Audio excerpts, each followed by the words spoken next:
am Myla Eldridge, your county clerk.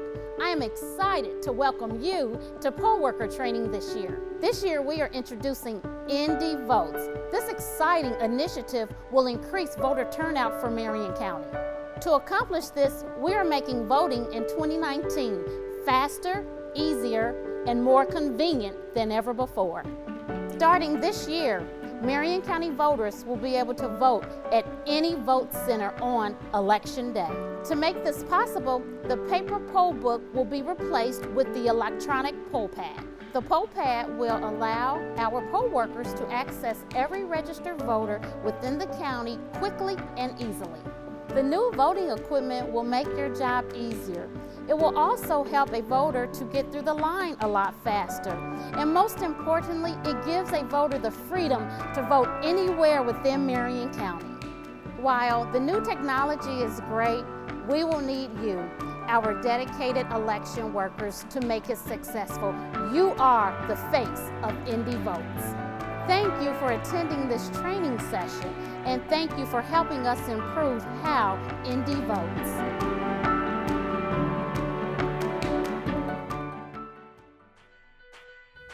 Indy Votes, making voting in Marion County faster, easier, and more convenient. It's a big change, and you're a big part of it. Together, we're going to increase voter turnout and strengthen the voices of Marion County voters. Let's start by introducing you to some of what's new this year. The first thing that's new is that this training has been shortened and improved. You're welcome. But here's what's new to the voters. Indy Votes anywhere now. Voters can cast their ballots at any of the vote centers across Marion County. Now that's convenient. If your usual location has a huge line, you can simply go online and find another location. On your way to or from work, out running errands, we are making it easier for more people to vote. Indy Votes faster now. Using new iPad technology that we'll introduce you to later, we will now be able to check in voters with a scan of an ID.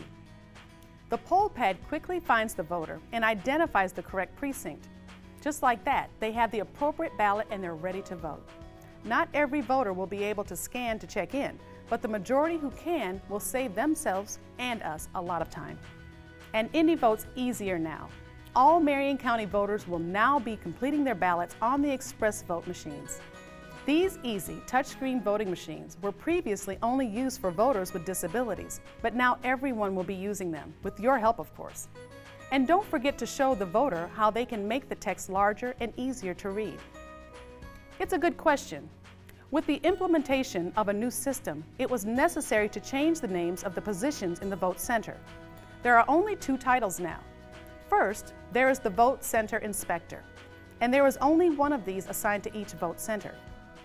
In the past, there was an inspector assigned to each precinct, so there were often multiple inspectors within a single vote center. Now there's only one. And everyone else will officially be called Vote Center Clerks. This title now encompasses the duties previously assigned to judges and clerks. As a Vote Center Clerk, you will be able to perform any responsibility that may come up during Election Day. You could be checking people in on the poll pad, assisting voters at the express vote, monitoring the DS200, or any other task. You might even be moved during Election Day to another vote center that needs your talents more. If you haven't been there already, check out the new election worker portal at pollworker.indy.gov. In the past, you had to get all your information either at a training session like this or through the mail. Now everything you need is right at your fingertips 24/7. Log into the portal to find training materials and videos, resource guides, schedule, announcements, and more. In your resource guide, you will find a copy of this infographic which shows what the old polling stations look like, followed by what the new vote centers will look like. Let's do a quick overview. Before, voters had to vote in their specific polling location in their specific precinct. Now, any voter can vote at any vote center, regardless of their precinct. Before, we checked in voters by looking them up in the precinct poll books. Now, we check voters in by scanning their IDs or looking them up in the poll pad. Before, we gave precinct-specific ballots to each voter. Now, we enter the voter's code on the express vote and the correct ballot is immediately loaded. Before, there was one express vote machine per location used for voters with disabilities. Now, there will be multiple express votes based on the expected voter volume at each vote center. Before, each precinct had its own dedicated DS200. Now, there will only be one DS200 at each vote center, and all ballots cast there are fed into the same machine. Those are the major changes for this year. There's a complete list in your resource guide, which reminds me, you will not be handling absentee ballots anymore. That will all be handled at the election center. You're welcome again. So that's what's new this year. Indy Votes is a big improvement. It's going to change the way Marion County votes. And not only is it going to make voting faster, easier, and more convenient for the voters, it's going to be faster, easier, and more convenient for all of you serving in the vote centers. Thanks again for your service. To prep for Election Day, there are a couple of things that you will need to do as a vote center inspector. First, you'll need to pick up your inspector supplies on Saturday, May 4th at one of the same 4 convenient locations that have always been used. Those are listed in your resource guide. Now that's where you'll pick up this, your inspector kit. Open it at your earliest convenience and make sure it contains all of the items listed in your resource guide. If you're missing any items, contact the election board. Review the binder inside your kit.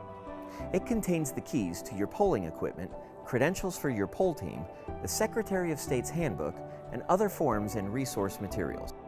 Along with your kit, you'll receive your ballot transfer case. It is imperative you do not open the ballot transfer case prior to Election Day.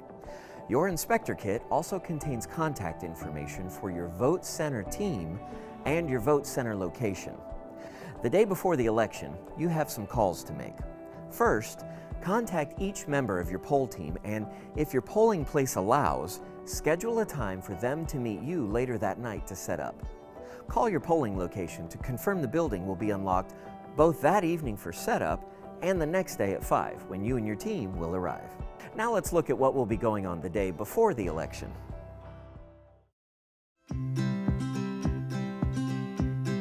It's Election Eve, the night before the election.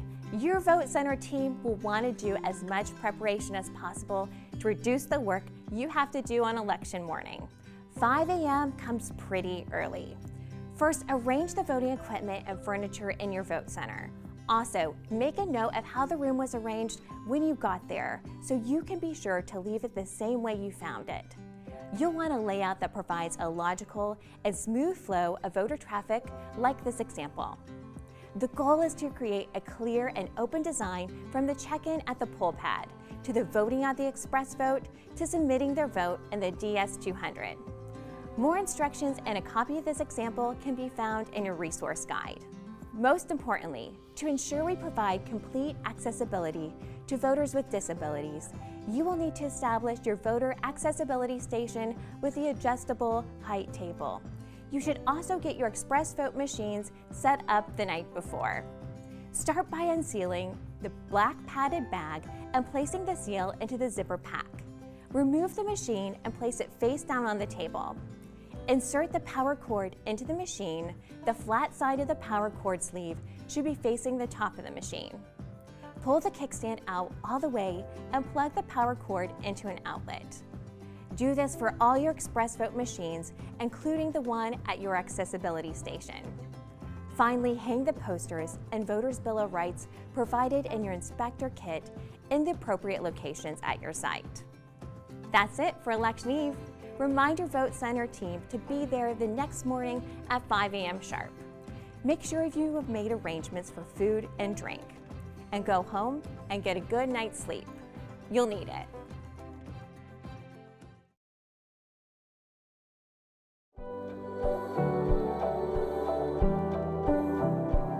Election Day at last. As promised, your vote center team should plan to arrive at 5. Inspectors who are unable to serve should call the hotline immediately. If an inspector has not arrived at their vote center by 5 a.m., a clerk should call the hotline immediately. Well, it's time to get to work. A couple of clerks can begin by placing signs and accessibility items outside, things like ramps, cones, and parking signs. Place your official voting site sign outside your vote center and define the start of your chute by hanging the No Campaigning sign 50 feet from the entrance to the room where people will vote. Be sure to enforce this state law throughout the day. Do not let people campaign or hand out flyers in the chute area. While this is going on, inspectors, it's time to open your sealed ballot transfer case. Inside, you will find express vote ballots and the poll pad. If either of these are missing or incorrect, call the hotline immediately. It's time to set up the voting equipment, and you'll start with the poll pad. Every vote center will have at least one poll pad. We'll show you the process for setting up the poll pad, and if you need more detailed instructions, refer to your resource guide. Take the poll pad in the bubble pack from inside the ballot transfer case and open the green poll pad case which was stored in the DS200. Remove all the items from the poll pad case and assemble the poll pad base and stand. Now attach the stand to the poll pad. Attach the clear ID tray with the arrow facing up. The stand should be able to rotate 360 degrees to allow the voter to sign in on the screen. Insert the power cord into the back of the printer with the arrow facing up. The power cord has a sleeve and its flat part should be facing up. Plug the power cord into an outlet and turn it on. Plug in the poll pad and keep it plugged in as much as possible during Election Day to preserve battery power. Plug in and turn on the MiFi. Hold the power button for more than 5 seconds. If your poll pad is not transmitting a signal by 5:30 a.m. on Election Day, you will receive a call from the election board to help resolve the situation. Turn on your poll pad by holding the power button until the Apple logo appears. Tap the P on the screen and the details of the election will appear. 2 logins and 2 passwords, one from each party, are required to start the poll pad. You'll find these on the key lanyard luggage tag where you found the election code. Finally, select the printer icon in the upper right corner of the screen to print a test ticket to ensure the poll pad is communicating with the printer. Your poll pad is now ready to check in voters.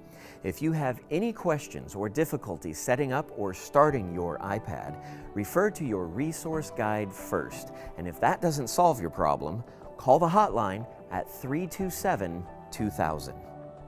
Next, you'll start up your express vote machines. Again, we will show you the process from start to finish.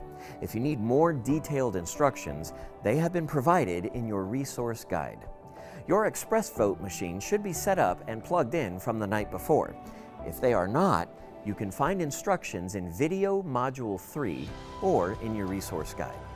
Start by removing the seal on the left panel and using the barrel key, open the panel. Make sure that the mode switch is set to voter, then turn the power on. Carefully close and lock the panel. Ensure that any cords coming out of the panel are fed through the notch in the door and are not pinched by the closed door. It might take up to 5 minutes for the screen to appear. Be patient. Do not touch the screen until the keyboard appears. No matter what the machine tells you, it does not need to be calibrated. When the keyboard appears, carefully and slowly enter the election code that you'll find on the key lanyard luggage tag from your inspector's kit inside the resource binder. Then press Accept. Verify that the correct election date has appeared on the screen and press OK. When the express vote is ready, you'll see the screen that says, "To begin voting, insert your card."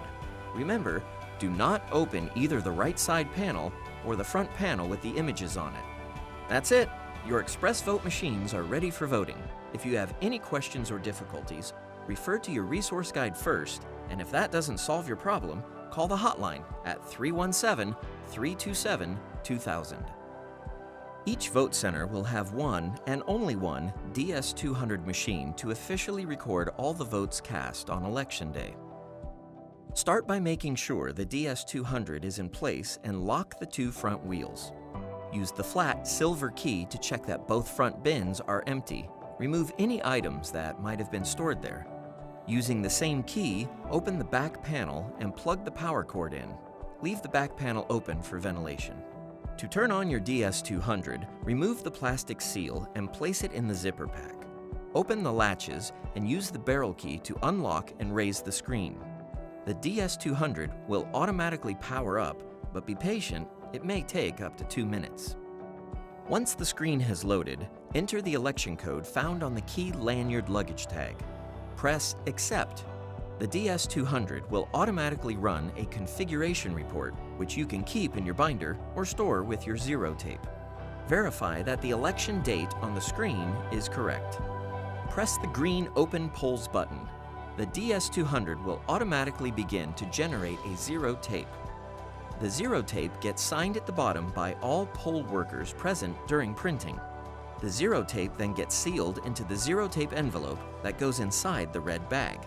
If you need to generate additional zero tapes, refer to your resource guide or video module 6, Unique Scenarios. Now, press the green Go to Voting button on the screen. When the screen says, Welcome, please insert your ballot, the DS200 is ready to go. Remember, if you have any questions or difficulties initiating any of the voting equipment, refer to your resource guide first, and if that doesn't solve your problem, call the hotline at 317-327-2000. Inspectors, you'll have some administrative duties to attend to before the polls open. You and your team should sign all necessary oaths and affidavits, which you will find in the back of your resource guide. Take an inventory of all your vote center supplies to be sure you have everything you need. And finally, pass out the credential lanyards to your team.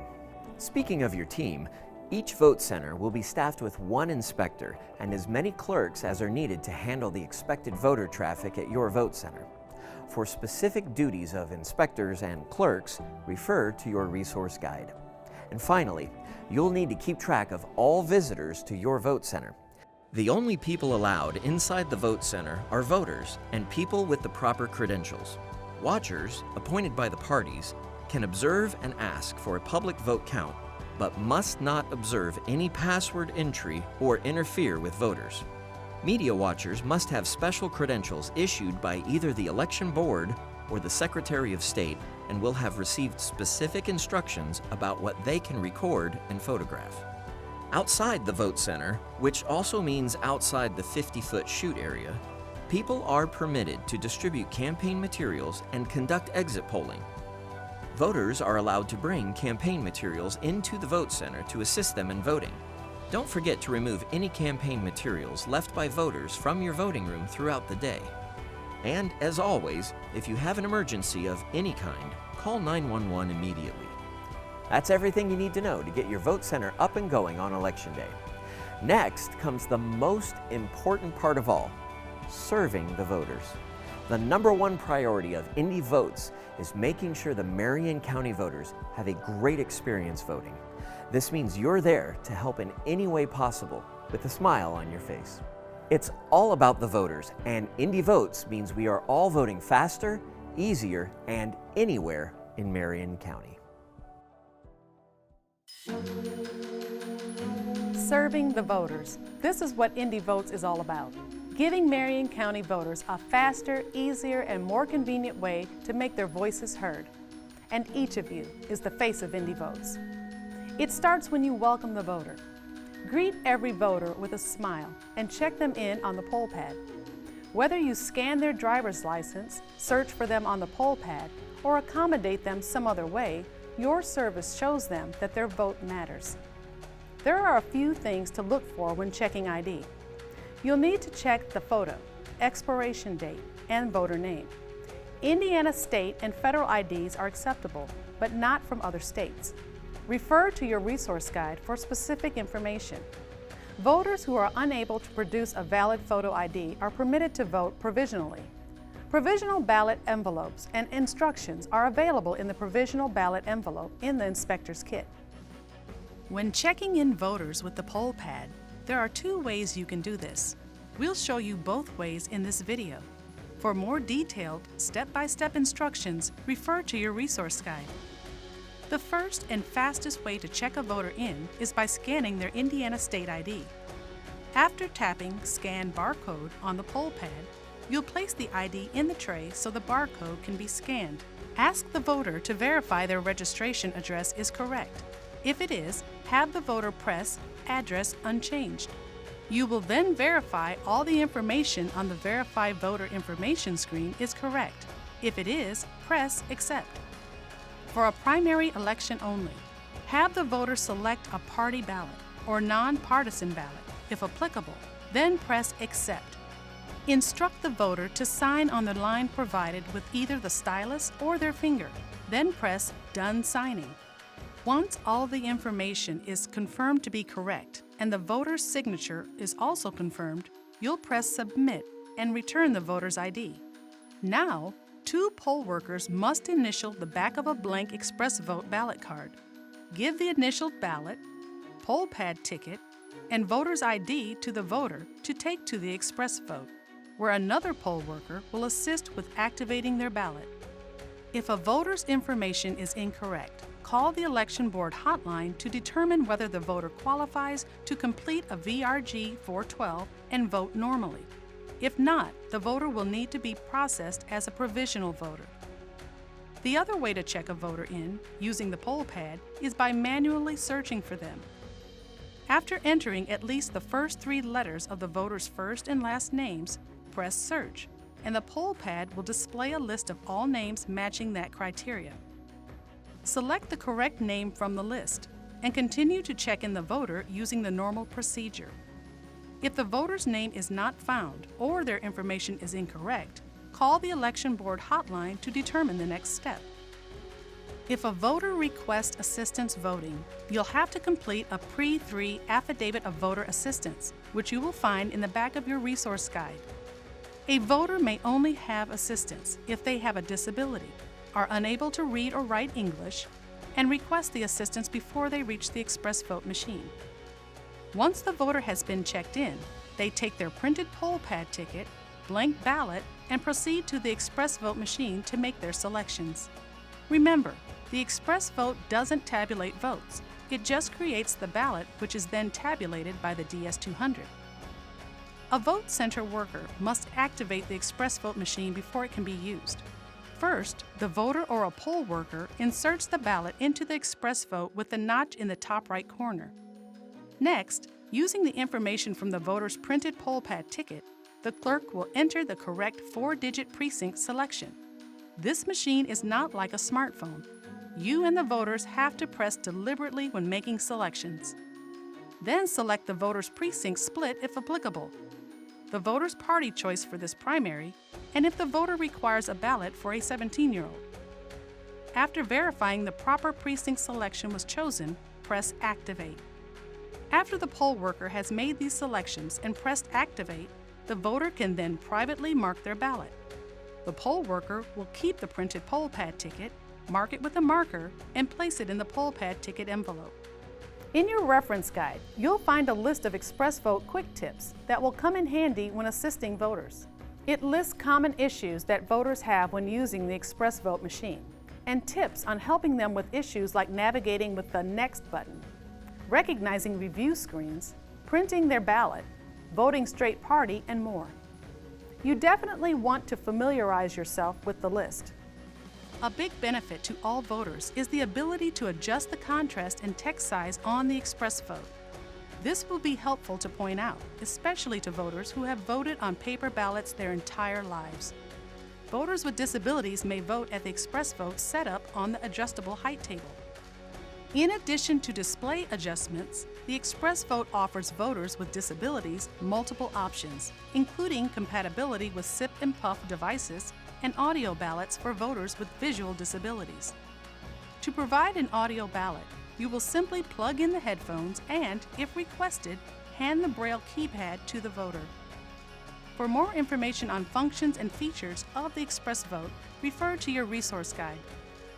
Once a voter has completed their ballot in the express vote, the voter presses Print Ballot Card and takes it to the DS200 to be officially submitted. Ballots can be fed into the DS200 in any direction, front, back, top, bottom, and the voter must feed it into the machine for themselves. That's the voting process. For those of you who have worked with us before, you're going to find that it is a faster and more convenient way to vote. And that's what Indy Votes is all about, making voting a great experience for everyone in Marion County. Remember, if you have any questions or difficulties with any step of the voting process, refer to your resource guide first. And if that doesn't solve your problem, call the hotline.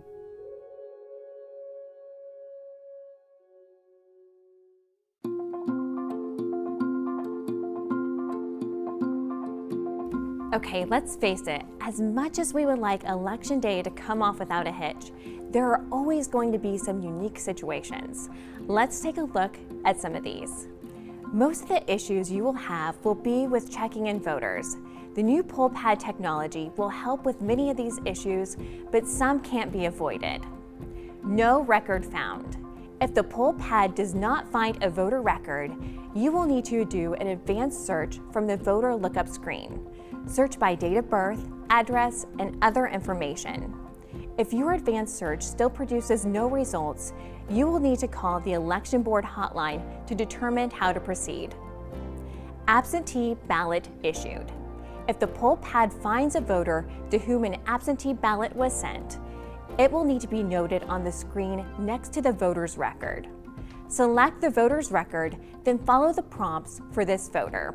Voters who have been issued absentee ballots must either surrender them before they vote or vote provisionally after completing a pre-5 form found in the back of your resource guide.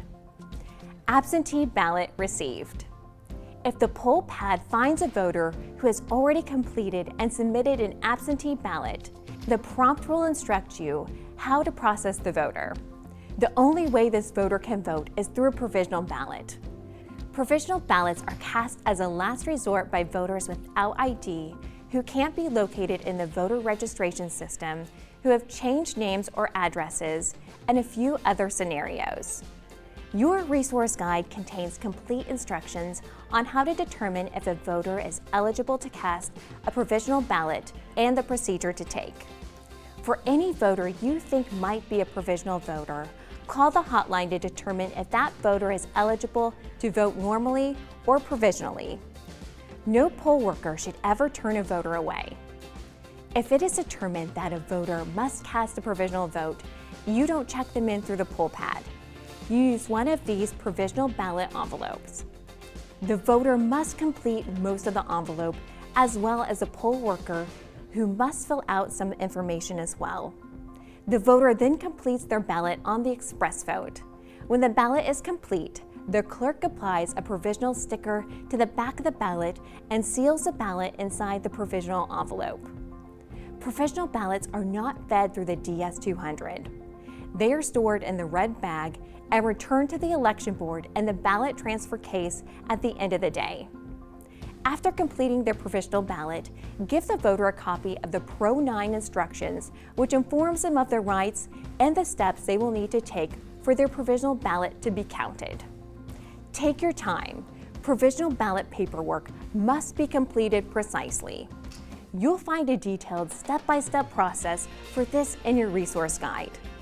It's good to familiarize yourself with this procedure prior to Election Day. Here are a few more scenarios that may come up at your vote center. Once a voter has been checked in through the poll pad, they may not leave and re-enter the facility. The only exception is for members of a public safety team or members of the military who had to leave the site in an official capacity. If a voter informs you they have changed their name since last voting, manually search for them in the poll pad using their old name.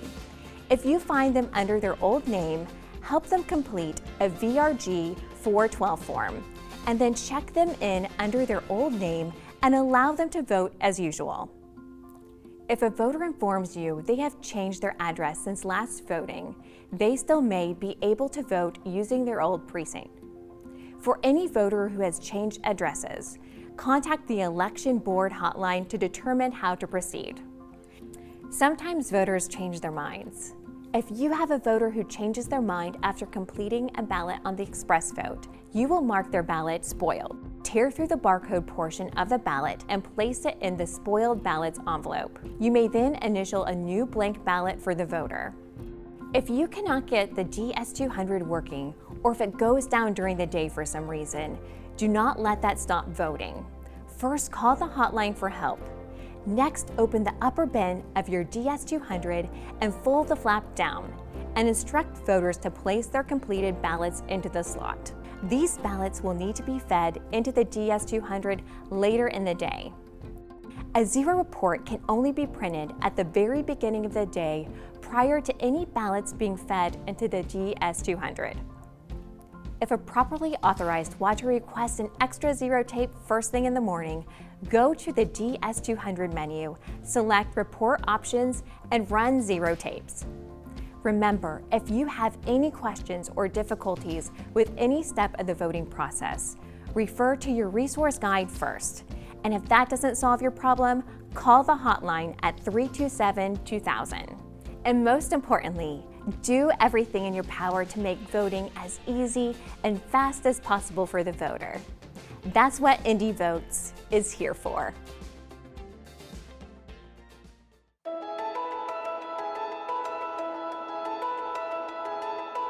"6 p.m. comes around quicker than you think. Now it's time to close up the vote center and let the election board go to work counting votes. At 6 p.m., declare the polls closed. Any voter who is not voting or in the chute at this time should not be allowed to vote. If there is a line of voters waiting, station a vote center clerk at the end of the line to mark the last eligible voter. Make sure only properly credentialed people remain in the vote center. After the last voter has exited the vote center, you can begin your shutdown procedures. Start by closing down your poll pad.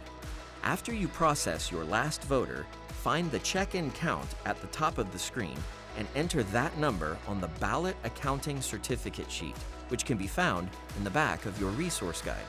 Power off the poll pad by holding down the power button until prompted to slide to power off.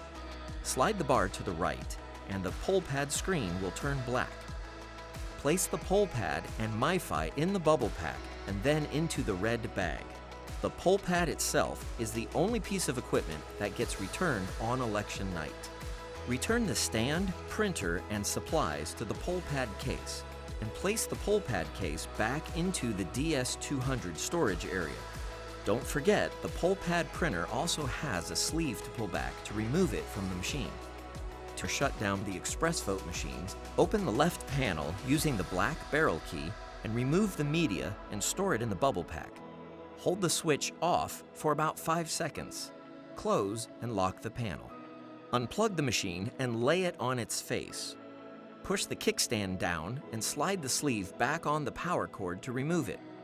Note, the cord will not release unless the sleeve is pulled back.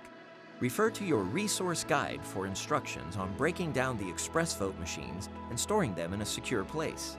Shutting down the DS200 is a little more complicated. You will find detailed instructions in your resource guide. Always start by checking the upper bin for unvoted ballots and feed them through the DS200. Next, you'll need to run a totals tape. Start by removing the sticker seal on the media bay panel and unlocking it with the barrel key. Once inside, push the Close Polls button. Then touch Close Polls on the DS200 screen and the totals tape will print. Be sure to have the totals tape signed by the inspector and at least one clerk. Then place and seal it in the totals tape envelope and place that into the red bag. If you need to print extra copies of the totals tapes, refer to the instructions in your resource guide. This is important. The DS200 must be completely shut off, with the screen black, before removing the media. If you remove the media before that, the media will be corrupted and vote results will be lost. Press Finished, Turn Off on the DS200 screen. Once the DS200 is completely off, remove the media stick from the DS200 with the Don't Forget Me tag and place it into the bubble pack and then into the red bag. Follow the instructions in your resource guide for closing and securing the machine itself. Finally, lock, seal, and leave the DS200 and express votes in a secure location at the vote center where you found them. There are several forms you will need to complete and put into the red bag. The ballot accounting certificate, the Pre-10, which is the inspector's affidavit, the Pre-2, which is the statement of expense. Make sure all poll workers complete this form, especially those that work a half day. One person is permitted to mark cell phone reimbursement to receive the $5 cell phone stipend. And the Pre-1, the Vote Center Oath Book, which should be completed at the start of the voting day. All these and other forms can be found indexed in the back of your Vote Center resource guide. Be sure to write legibly and follow the instructions. Errors can result in delays to your pay, and you don't want that. You're almost done. The last thing to do at your vote center is pack it up. Here's your final packing list. The red bag, sealed. Do not put the red bag in the ballot transfer case. The ballot transfer case, sealed. And your inspector's poll kit. Before you turn off the lights and head out the door, take one final look to make sure the location looks the same way it did when you first got there. All the trash needs to be in proper bins, all election board materials together, and tables and chairs should be placed in their previous locations. Now you can turn out the lights and head off to the last stop of the day. Make sure you deliver these 3 items: the red bag, the ballot transfer case, and your poll kit. Remember, do not put the red bag inside the ballot transfer case. If you are missing items, you may not be able to check in to your regional site. Regional sites are open until 10 p.m. If you can't make it before then, you will need to deliver your materials to the Election Service Center on East Washington Street. And with that, your Election Day duties are complete. And if we haven't said it enough already, thank you for being a part of Indy Votes. Together, we are making voting in Marion County faster, easier, and more convenient.